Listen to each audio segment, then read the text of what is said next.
So welcome everybody. It is June 10th, 2021 at 7:35 p.m. Pacific Daylight Time. And this is Meditation and Attachment Deepening Your Practice. And tonight the subject is still the second of the stages, knowledge that discerns conditionality. But I did want to open it up for questions first if anybody has any.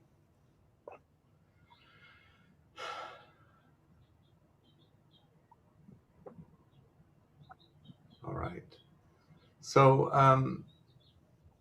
we talked about the first way of seeing conditionality, that everything arises and passes based on conditions, and then our reaction to the conditions, and that we can infer from one such pattern of arising and passing that all such patterns of arising and passing that fit that criteria will react in the same way, so that we don't actually have to track everything. If we miss some things, that's okay. And then in the second way of seeing conditionality, we see that visual experience arises because the capacity to see has contact with an object that can be seen. The auditory experience arises because our capacity to sense auditory objects contacts an object that can be heard, and the consciousness of that experience arises. And this is true of the other sense gates: taste, smell, and then the felt sense of the body. We also understand that these things arise because of the nature of karma and rebirth and death. We understand that we were born based on the activities of clinging and ignorance, and that if you're an ethical person and you engage in an ethical way of being, that you can have the expectation that the karma that unfolds then would be good karma. And if you behave in an unethical way, that those unskillful actions lead to negative or bad karma arising. One of the things that I think so interesting about this is that that's very different than what we would like to have happening, and what we would not like to have happening not happening. So I find this particularly true of trying to live an ethical life, trying to be present and make skillful intention, and then follow through with skillful action, and then watch what happens, and then repeat the process, take in the data, what happened, evaluate what the outcome of that intention and action was, formulating a new intention, and skillfully acting, and then seeing what else happens. And it's in this process that it's easy to get swept up in, of course, the wanting of something, the craving of something to happen, or the not wanting what's happening, or just an indifference to what is happening. And then not accepting the outcome. And this is an interesting thing. One of the qualities of my character that is repeated to me over and over again by a wide range of people is that I'm persistent, that I'm doggedly persistent. I just keep going for the bone in the things that I'm trying to get to happen. This may come out of having been in the film business for so long, because it's just a heaping amount of rejection in order to get to a place where anything at all happens. And it's a lot of work to get into a position even to be able to swing the bat, if we can descend into a baseball metaphor, or maybe cricket.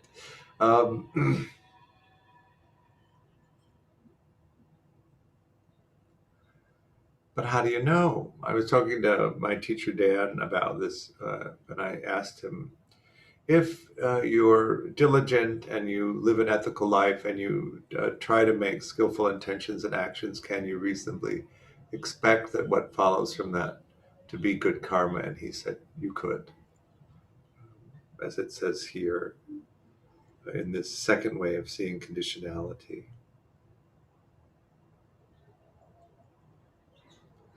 From a quantum perspective, perhaps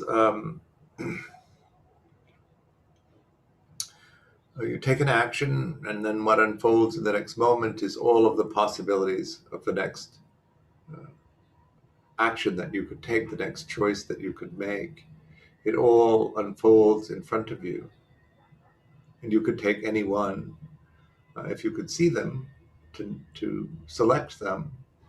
And then we get into a conversation about view and what you let into the view, what you see is there. We can get into these conditioned, rigid views and see only the things that we're used to seeing, only the things that we expect to see. And so the choices that arise that are not in those categories, we don't even notice are available to us, and so that we don't take them. We don't even think to take them. This is meditation and attachment, and so I was talking with a student earlier today about this. She's quite preoccupied, and one of the things about the preoccupied view is that uh, there's no delight. It wasn't an experience in childhood because the preoccupied nature of the relationship with the primary caregiver. Remember, you have an 85% chance of having the same attachment strategy as your primary caregiver has. And if you have a preoccupied caregiver, uh, delight is not one of the currencies of preoccupation. Children in a preoccupied dynamic with a caregiver learn helplessness as a way of getting the attention that they want. And while that works in that dyadic relationship with the caregiver, when you go out into life and you present yourself as helpless, particularly if you're not helpless, it creates a kind of disjointed experience for the other person. You see somebody in front of you who's completely capable, and then they present to you the sense that they're helpless, and it doesn't actually add up for you, doesn't make sense. Initially, you could even accept that and then attempt to help them, but then recognize that over and over again they cannot be helped. The reason that they can't be helped is because they're not actually helpless and don't need the help. What they want is proximity, connection. But because their conditioning was such that an authentic expression of needing connection, needing proximity was unacceptable. And so the inauthentic strategy arises. Really what that loop is like is the preoccupied person makes the gesture to help you, not because they want to help you, but because they want you to respond to their needs. So it's a kind of manipulation. The sense of helplessness is a manipulation, and they're not really about the help, they're about the interaction, the connection, the engagement. They don't say, I want to engage you. They present a problem for you to solve. And if you get skillful at helplessness, what you realize is that the more unsolvable the problem is, the longer the connection lasts. And so then what you begin to do is present unsolvable problems. And then you realize if you add to that mix a sense of moral judgment that the other person is capable and therefore is obligated to help you, if they're a good person, you put the other person into a trap, so that their expectation of you is that you are going to present to them a problem that cannot be solved. Where in that equation is the currency of delight? Imagine every time you see a person, they present to you a problem that you can't solve, which creates in you a sense of helplessness. Christian? Could you break down like maybe specifically the dynamic of the child with the caregiver? Say the child makes some bid for connection with the caregiver, and what is the caregiver's reaction that they then kind of shuffle the child into some mode of being that they become helpless? Does my question make sense? Yep. So what you're looking at in the development of a preoccupied adult, or it's an anxious ambivalent is the child category, is inconsistency. So one time the child could present themselves in needing connection, and the caregiver could see that and respond to it. Another time the child could present a very similar expression, looking for connection, and the caregiver could miss it because they're misattuned. And so it doesn't produce a response that's predictable. And sometimes the caregiver could respond in a negative way to the request for connection. And so the child begins to learn, and we all do this in all attachment strategies. We develop a list of uh, preferred strategies, that is to say, strategies that work to get the things that we need. And because the caregiver in the preoccupied dynamic is so unpredictable, the child can't figure out what to do to get the thing that they need, which creates a sense of helplessness in the child. There may also be a reward for the helplessness. One of the things that it's difficult for preoccupied caregivers to tolerate is the child's need to explore the environment. And so either the caregiver intentionally inhibits the child's exploration, or they're punishing when the child returns, either through being ignored or actually some kind of anger at having been abandoned. So what you have is the parent, the caregiver, responding in a retaliatory way to the child who returns from their exploration. And so the child becomes apprehensive about that rather than having the experience of delight. So, in a secure dynamic, the child is encouraged to explore and discover, and when they discover something, the caregiver responds with a sense of delight in what the child has discovered. And so, their expectation is that when they explore and they come back and share the exploration, that people will delight in what they've discovered. But in a preoccupied dynamic, the child is unable to predict how the caregiver is going to respond, but their expectation is never of delight. It's of indifference or some kind of punishing behavior. So the child is on guard and constantly apprehensive rather than, and that's their expectation. When the child exhibits helplessness, of course, they don't explore, and so that could be rewarded by the caregiver in that dynamic. The child sticks by the parent and doesn't explore, and that behavior is rewarded, and the exploration behavior is discouraged. And so And then that's what creates it. that way the parent doesn't have the abandonment fear when the child is sticking by.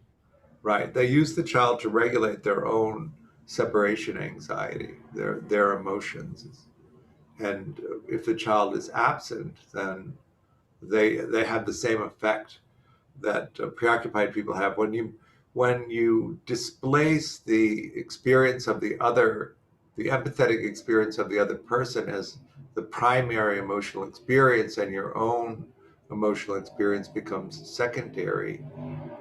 Then you have to have proximity to the person in order to have an empathetic experience of what you consider as your own emotional experience. And so that's what happens. You know, if there's a role reversal which can happen, then The child goes off to explore, but when the child comes back, the parent is dysregulated. And then the parent looks for the child to regulate them. And it's often an overwhelming experience for a small child to attempt to regulate the emotions of an adult when they're dysregulated. And so that begins to inhibit their exploration because they don't want to be separated from their uh, caregiver, not because they don't want to go and explore, but they don't want to come back to an impossible situation that they then are going to have to figure out how to solve. They don't have to explore if they're helpless, and so they manifest helplessness, and then that can trigger uh, an overprotective stance on the part of the caregiver, so that they have an out from having to explore.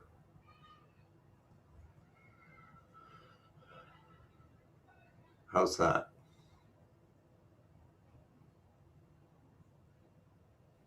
It's terrible, but it's coherent.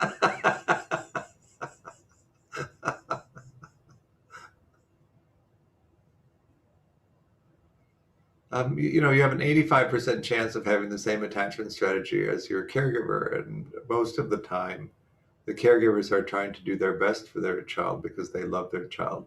So we want to cleave apart love and care. You could have a very loving home and still have care that did not produce secure functioning. It's not your fault, of course, but then if you look at it from the perspective of your caregiver, uh, they didn't have a choice either about that early attachment relationship. And they learned what they needed to learn in the same way that you did. What they didn't do is recognize that it was a problem and solve it before they passed it along to their kids. But the circumstances of your caregivers um, may have not allowed that to happen just because of other things that needed to be attended to that were more urgent on the survival scale. So I think it's quite remarkable. Also, I have to say that um, the tendency to pay attention to things that are unsolvable is so unpleasant that most of the time we don't pay attention to them. And up until quite recently, a good enough understanding of attachment and attachment dynamics and what to do about that were really not widely available. Even if your caregivers recognized that they had difficulties and that they wanted to change them, there wasn't much that we knew to do to change that. Um, I remember my grandmother saying to me when I was 14 or 15, um, you need to make sure that the people you involve yourself with come from a good family because there's not much you can do about it if they don't. They can be lovable, they can be fun, they can be smart, they can be great in a lot of ways, but if the family dynamics are not good, uh, you won't be able to have a stable relationship with them. And there's not that much that you can do about it. So that prior to really understanding how to shift these things, it was merely a selection because they're so stable and so without understanding exactly what to do, very difficult to change. You have a 70% chance of having the same attachment strategy as your great grandmother. That's quite a high number. It's transgenerationally stable, the transmission of attachment. Jake? So is that why previously the AI and the attachment research was primarily academic and not really clinical until this new model came along? Um, I mean, how does that match up? It seems like previous research with the AI seemed to indicate that like it wasn't really changeable. well, really to get a sense of how new this is, um, the beginning of attachment strategy was after the end of the Second World War, so 70 years ago. And really, from not much, they formulated this idea, which took decades of research to actually begin to understand and formulate a description of the dynamics. And then it was academic and research oriented because they were attempting to validate the theory to make sure that it was correct. Mm-hmm. John Bowlby first presented attachment theory to the world in 1986. I see. So any idea really takes 30 years in our culture, even with media the way that it is, to disseminate enough that there's enough of an interest in it that it becomes a dialogue.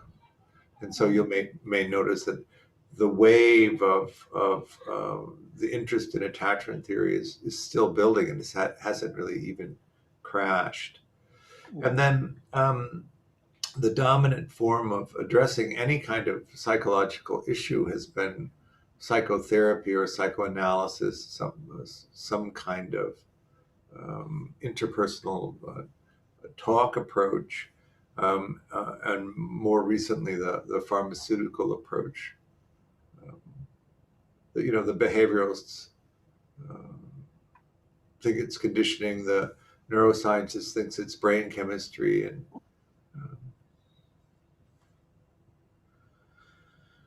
and so the researchers, once they decided that it was really solid, um, released it into the therapeutic community to see if someone could devise a way of addressing it.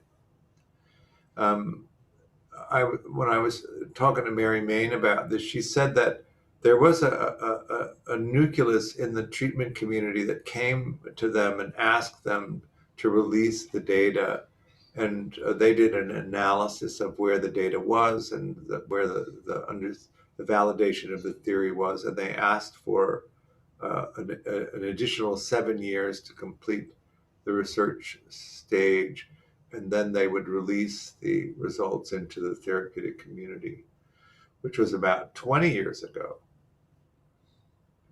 So then we've had these groups, different groups of people around the world attempting to solve the puzzle of attachment conditioning.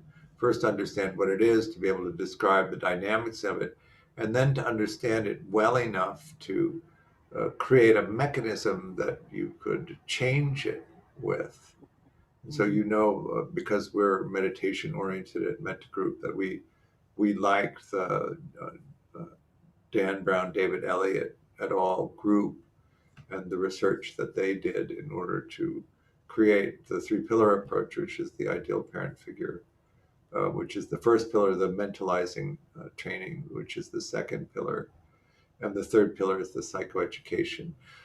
We do something slightly different than they do, which is we use meditation as the mentalizing training, whereas they use the therapeutic relationship to do the mentalizing training. But we know that we've been able to validate our approach through before and after AAIs, and they've been able to validate their approach with before and after AAIs. So we have a sense that it's pretty solid. And not a long, it's not like, psychoanalysis, the 20-year cure.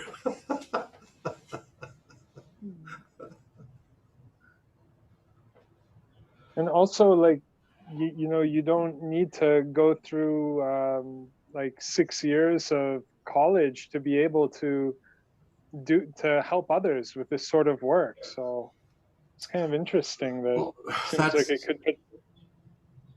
That's the meditation approach to it, that you teach people to meditate. And one of the things that we know about that is it's not a generic meditation.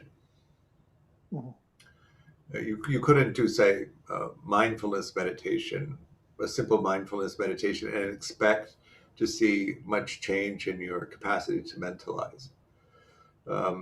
You need to have a pointed practice which is designed to explicitly cause mentalizing practice in order for that to happen. I really like Vipassana because there is that piece anyway. You're pulling everything apart and tracking it and watching how the pieces work. Um, and But then if you have specific assignments of what to watch, as we know, depending on how you practice, uh, the insights that come from that way of practicing unfold. So you practice in one way and you have certain insights that arise from that. You practice in another way and you have certain insights that arise from that. And so we have, in our approach, developed these strategies of meditation that you go through that are intended to generate specific experiences that point toward increased mentalizing. Um, One of the things that's interesting about this, I was talking about it with a group today. There are 14 aspects of secure functioning that are measured in the AAI, and they're all, and we talk about them as discrete skills that you can independently develop. If you have low mentalizing, of course, you can't operate all 14 of them in a dynamic expression at the same time because you can't keep track of them. You don't mentalize all of them. So one of the reasons why insecure attachment strategies are more rigid than the full flexibility and dynamics of secure functioning is that the mentalizing capacity isn't capable of holding so many balls in the air. But you can begin where your capacity to mentalize is and develop the skills individually, discreetly, which is also one of the things about Vipassana meditation. You divide it and you explore an area of sensing, and then you divide, and then you explore another area of sensing, and then you explore another area of sensing. And then, as we understand from this second stage, there's an inference that if you've understand the dynamics of one sensing experience completely, that all sensing experiences in that category could be understood in that way, which gives the boost to your capacity to understand what's happening. And it isn't so complex, and part of that is because consciousness is very limited. You can't hold dozens of objects in consciousness at the same time because there isn't the capacity for that. Once you, of course, realize that that selfing experience, that consciousness experience, is not the whole picture, and you can step into just the flow of my teachers call it wisdom or wisdom mind, where you don't have to control everything or be in charge of everything. You can just let it flow and observe the flow. There's lots and lots of information that comes from that. Stacy? Thanks, George. I have a question for you. Oh no. I know, I hope I can articulate it. I am a parent and I have a son who's almost 12. And when I'm listening to your, just all of this talk about attachment, and I can hear the things from my own childhood and where I didn't get what I needed, and I can work with that. It's when I hear the ways that I know that I'm failing my own child, Uh-huh. and that, it can like wake me up in the middle of the night with a complete panic attack and just feelings like I want to be better than I am and I'm not, and I try to attune with him, but sometimes dinner has to get made, and I think I, I think that there's like a perfectionist in me that I want to do it perfectly, and the thought of messing up my kid is just enough to make me sort of turn away from it all and kind of avoid it. But anyway, I think I'm rambling. I think do you understand my question? I Like how do. does, okay. So it's also important to understand what's happening and what's appropriate in terms of where you are in the moment. Um, as he enters puberty, what's going to happen is that his cognitive ability is going to be developing, and he'll be able to evaluate the childhood experience that you provided for him. And if he decides that you had his interest in mind, even if you didn't do it perfectly, as you switch from being the authoritarian, protective parent to the coach and mentor parent, which is what this period of time is, he will still rely on you for your advice and support. It's one way to gauge whether or not you did it good enough. Remember, it's good enough. It's not perfect. We're trying to go for. If you didn't do that, and he decides that you actually took care of him in a way that really served your own needs and didn't serve his, then you're going to have more conflict with him. But there's no reason why you couldn't express the things that you just expressed here to him, and to try and move the relationship into collaboration more, um, uh, to convey to him that you love him and that you want to care for him in a way that's meaningful to him. And that also that you understand that as he goes through this process of maturation, that he's going to be looking for things that are interesting and meaningful to him, and support his exploration as he transitions from the dependent child to the youth that's able to explore on his own. Is that making sense? Yes, it is. Yeah. Yeah. And then just in terms of like my own guilt and shame over not being as good a parent as I want to be, is that just more the meditation part, Well, forgiving myself and one of the things to do and use the meditation for is to develop the capacity to concentrate so that you're not distracted. You don't need to be continuously attuned to the child. You just need to attune enough that he feels the connection and feels the emotional regulation.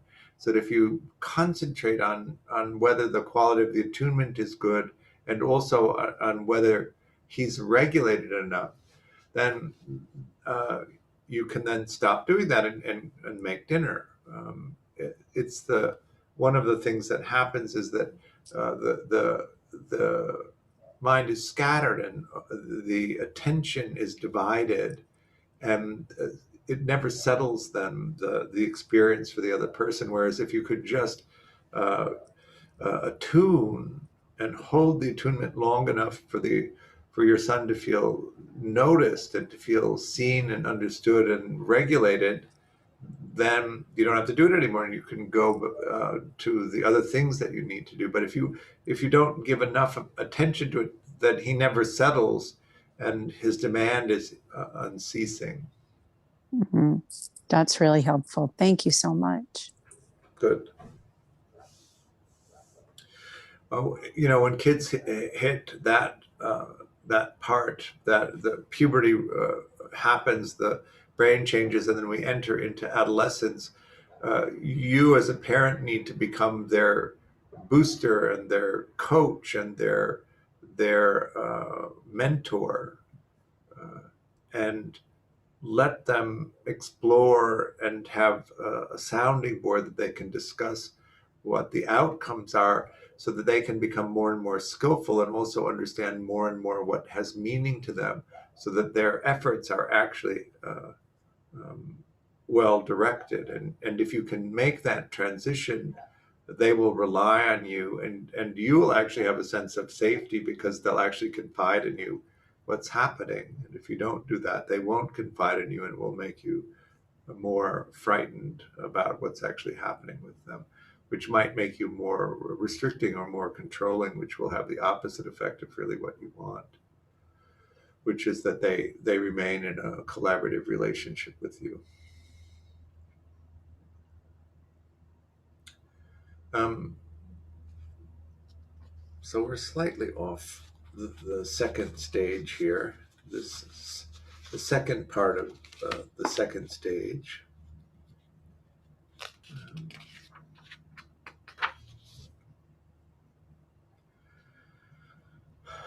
Life happens because we're reborn.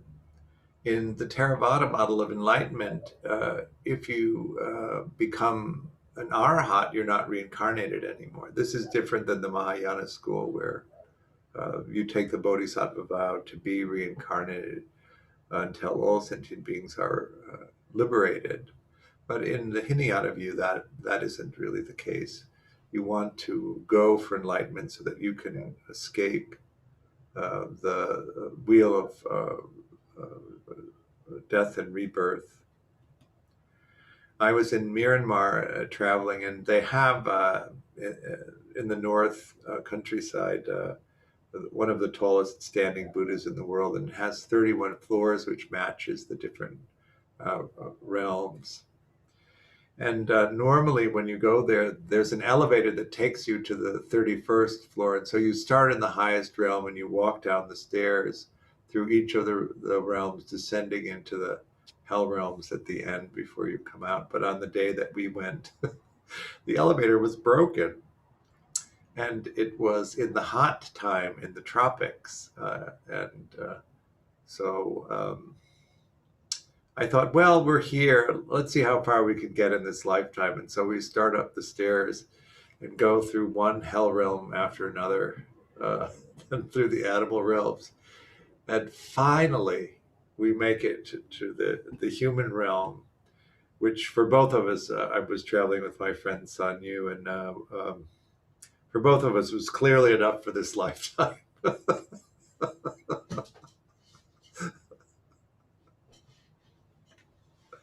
And then we walked back down through the hell realms. Quite interesting. In in Myanmar, there's these religious sites are painted and decorated in their statuary, and it's very vivid, the depiction of these kinds of things in a kind of it's almost like a comic book in a way as you're moving through it. It's quite delightful to me. And to see these very graphic depictions of demons ripping bodies apart and all the rest of it, that is this sense of it.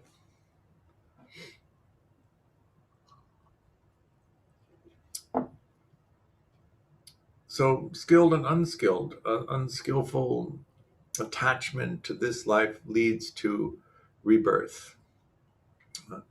And it says, for instance, in the text that if you're skillful, even if you have ignorance and the other contributors to rebirth, that when you're reborn, you're born in a good place, and that your senses engage good objects, so that the smells are sweet, the touch is sweet. And if you engage in bad karma, the circumstances of your rebirth are unfortunate, and all of the sense objects that you'll experience will be foul and negative.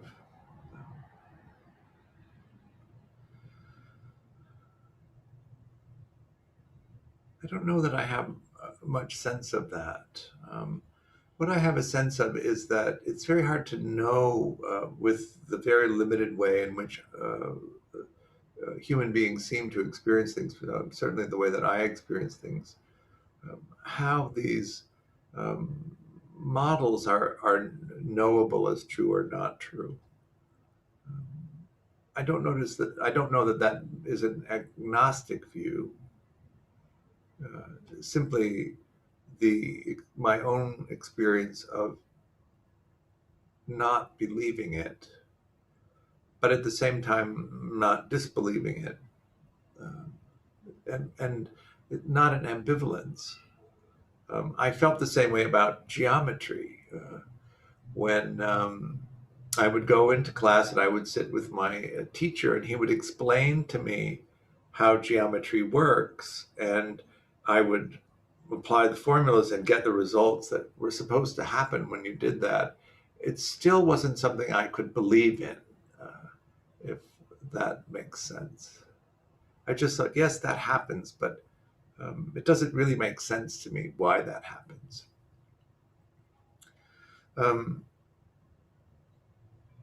I think of it maybe as a kind of confusion, but it's always been a good way to learn for me, to be confused by these things and then to try and make sense out of them.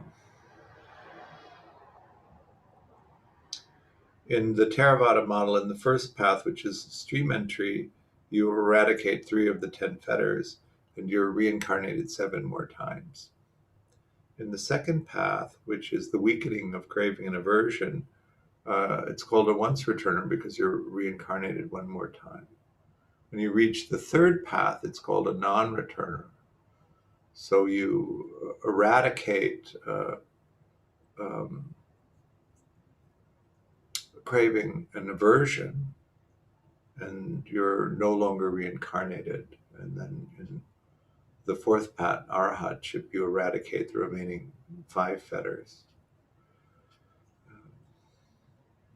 So a belief in self, a belief in religious ceremony, and the fetter of skeptical doubt are relieved in stream entry, the weakening of craving and aversion in the second path, the eradication of the fetters of craving and aversion in the third path, and then the eradication of restlessness and agitation, the craving for birth in a material form, the craving for rebirth in an immaterial form, and conceit.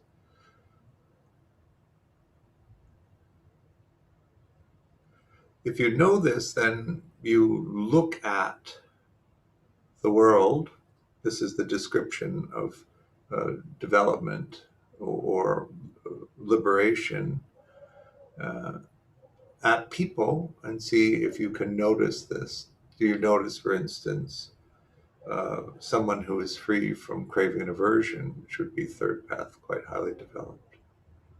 Do you notice somebody who's eradicated all of the fetters? So I think one way to begin to understand this is to understand what it is that when we say liberated, we're talking about, and then to understand how they might manifest, and then evaluate whether somebody has those manifestations or not. Jake? I just wanted to ask you, how do you think that the Mahayana Vajrayana model that you work with Dan, and their model of complete purification, or Samye, how do you think that relates to the Theravada model of the eradication of the fetters, and how does that line up? I don't know really.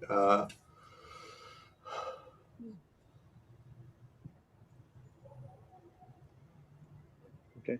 Early on in my practice, I wanted to be relieved of the pattern of suffering that I experienced most of my life. In the first part of my practice, the teachers said that for householders, liberation wasn't possible, that it was a kind of accommodation to the suffering, that was what was possible. And it reminded me of psychotherapy, Freud's, we want to be free of neurotic suffering so that we can enjoy actual suffering. but there's no way out of actually suffering the human condition. And you could look at that in terms of the Four Noble Truths of Buddhism, that this human condition and all of the things that are a part of it are that. But I tell this story. When I went to my first Vipassana meditation class, and this is after having been a Dharma orphan for a long, long time. A Dharma orphan I think of as somebody who doesn't have a teacher and uses reading and other sort of research and then trying to understand how to practice that as that, a Dharma orphan. In the first meditation Vipassana class I went to in Venice in '92, the teacher said, I just want everybody to tell me why you came. What is it that you're hoping to get out of your meditation practice? And maybe it's just because I grew up in the Midwest, and there's a kind of collective naivete that goes along with that. I said I wanted to be enlightened, and it was not a kind laughter that arose from the other group. Um, and that was really disappointing, that it was simply not possible. But then I thought, why would all of these people around the world be engaged in a 2,500-year-old practice that didn't work? It didn't make sense to me. And so what I began to do is look for teachers who at least were willing to talk about it. So you find in the Tibetan world, of course, it's considered really bad manners to talk about attainments, because it can create envy for states. And what I found in those groups, 20 so years ago, a lot of competition around states, trying to get into this jhanic state or this visual, all sorts of different states that can come up from different kinds of practice. Because of an absence of really senior teachers that had developed a practice enough to know how to guide people, which is okay in the beginning. I mean, you don't need your teacher to be so far ahead of you that you can't understand what they're talking about. They need to be nearer than that, but also far enough ahead that they can direct you in a way that would be skillful. But I find that in the West, one of the main difficulties is that if you really are interested in liberation and are interested in a deep practice, that the choices of where to go are not abundant. And so then we turn toward Asian practice, but then in Asian practice, there's a cultural difference in the meaning of almost everything. And so there's a transliteration process that needs to happen in order to even understand what's being communicated. So that translation, one of the things that's interesting to me about Dan Brown as a teacher is that Menrei, his teacher, asked him to take the traditional texts and translate them, and then create a pedagogy about how to teach them to Westerners, so that it was the transliteration was unnecessary, that he would do the transliteration and present them in a way that people who grew up in a Western culture could understand the teachings. Am I getting even close to your question? I mean, you answered my question when you said, you hadn't considered that. And then I'm continuing to learn from whatever you're sharing additionally, getting perspective from it.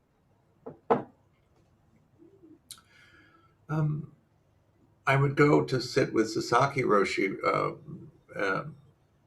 but he wasn't kind enough for me to consider as a teacher. One of the things about my early conditioning was that it was so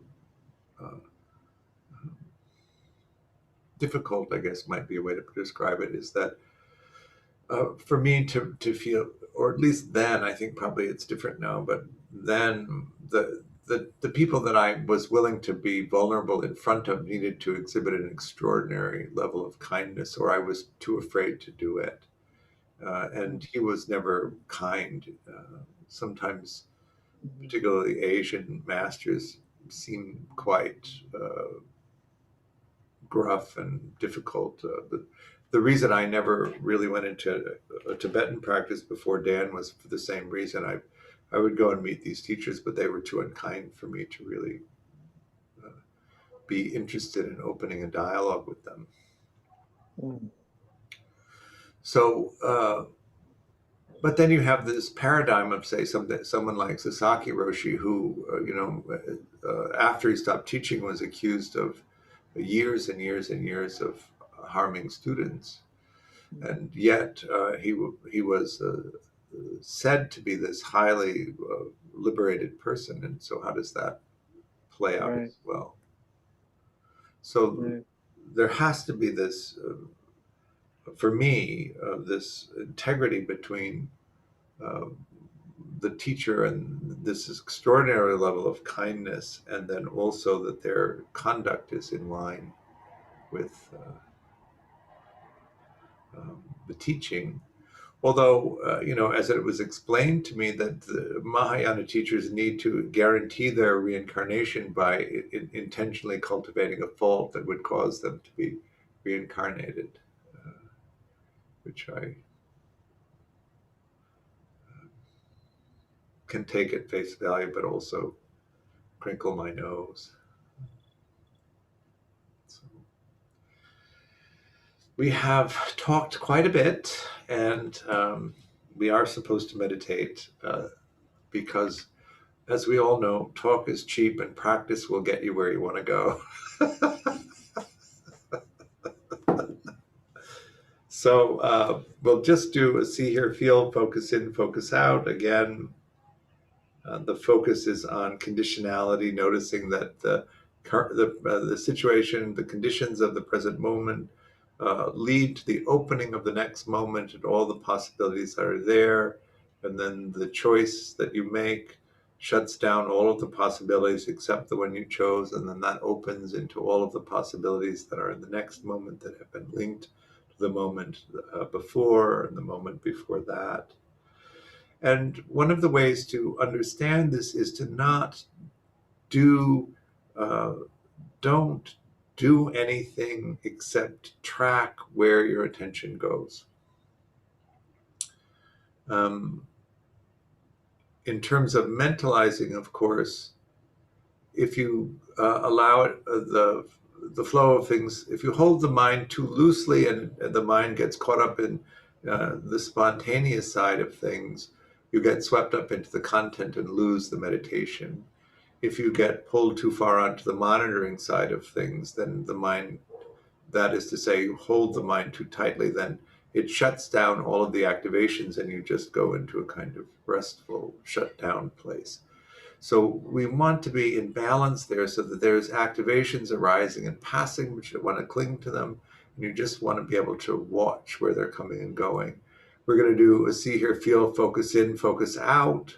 So 6 objects of meditation: exterior sight space, see out; internal visual thinking, see in; um, uh, external sound space, hear out; internal auditory thinking, hear in; the felt sense of the body, feel out; and the emotional content in the body, feel in.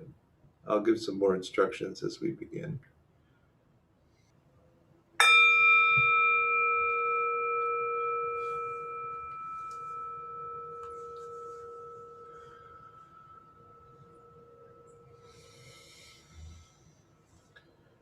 So, any comments or questions about that practice?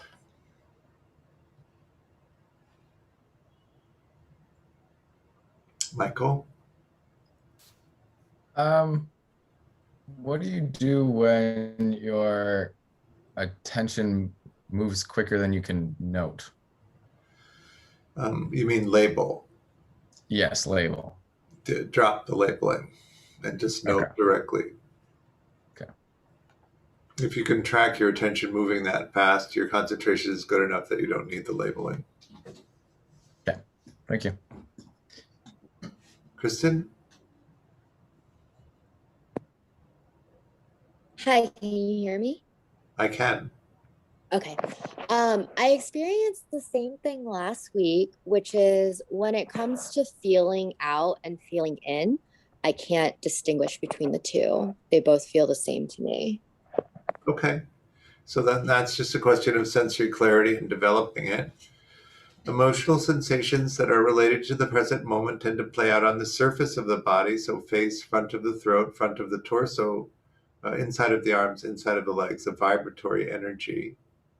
So you're really looking for this energies along the surface of the body rather than something deeper in. That's one way to begin to discern them. Another way is by elimination.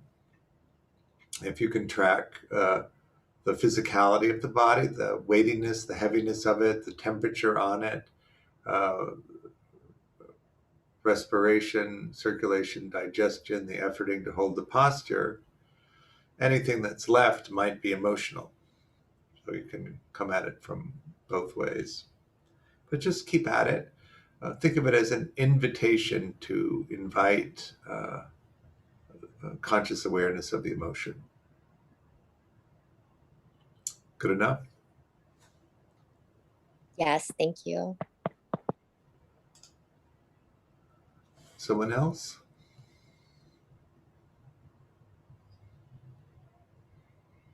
Okay. I have a question. Okay. What do you classify smell as? Is that a feel? Yeah, feel out. There might be an emotional reaction to the smell, which would be feel in. So I have. I was wondering about what you were saying about the kindness of a teacher, very important. You were talking about the Zen teachers, and I've heard that before, but it sounds like an important point. And the other question is, are any of these recorded where we could listen to these again?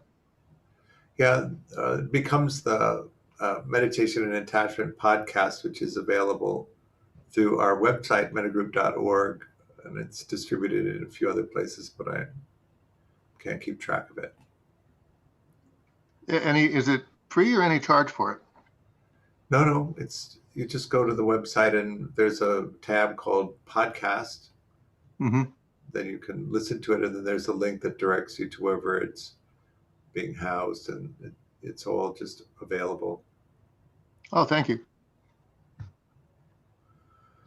So I have a retreat starting on Saturday. There's still a few places left in it in case you want to join it. Tomorrow is the last day to sign up for it, so take a look at that. It's on the website. In July, I'm starting a series of day-longs. So there'll be 4 day-longs covering the meditation and attachment level 1. So 3 on the level 1 stuff, and then the 4th one is called meditation and attachment for relationships. So it really goes into the dynamics of secure functioning relationships. Michael? The other day you said that there's sort of 2 tracks for the retreat. Yeah. There's like a traditional enlightenment and then a meditation for attachment type stuff. Yeah. Could you elaborate on like how that shows up in terms of the retreat? What are the 2 tracks made of? So it's a metta vipassana retreat. So we start with metta practice, and then we do the vipassana side. If you wanted to do just a straight up progress of insight style retreat, which is how I would teach it, then you would be doing the practices that illustrate those things and moving through that. So in the beginning, it's just developing the distinction between mental and physical phenomena, then the conditionality piece, which brings in mind, and then the 3rd stage is exploring anatta, anicca, and dukkha. The 4th stage is then into arising and passing. 5th stage is dissolution, and then depending on how long the dissolution lasts, you're dumped into the knowledge of the miseries, fearfulness that there is no self, misery that nothing lasts, and disgust that you're stuck in a body. And then you look for the undercurrent that pulls you out, the desire to no longer suffer, which then takes you into reobservation, where you begin to integrate deeply that that's the nature of the human condition, so that when you experience those things, you no longer suffer from them, which dumps you out onto this plateau of equanimity, which then leads to fruition or non-fruition, and then you're dumped out at the end of the path and begin again at the beginning.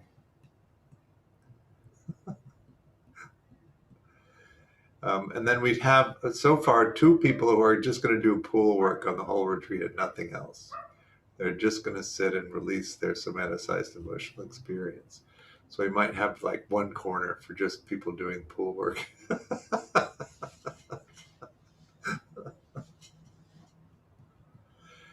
You just have to let me know in the first interview, which is on Sunday, which way you want to go, and then we can. And then one of the ways that I like to teach is that everybody has to use statements. So you probably know this from having practiced with me before, but you can't ask questions. You can only make statements about where your practice is. This is to undermine the preoccupied people in the group from changing the subject to something only they can talk about.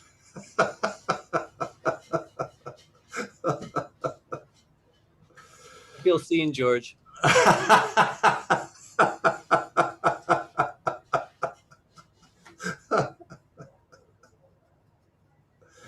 What else is happening? We made the decision today to have the retreat in December in person.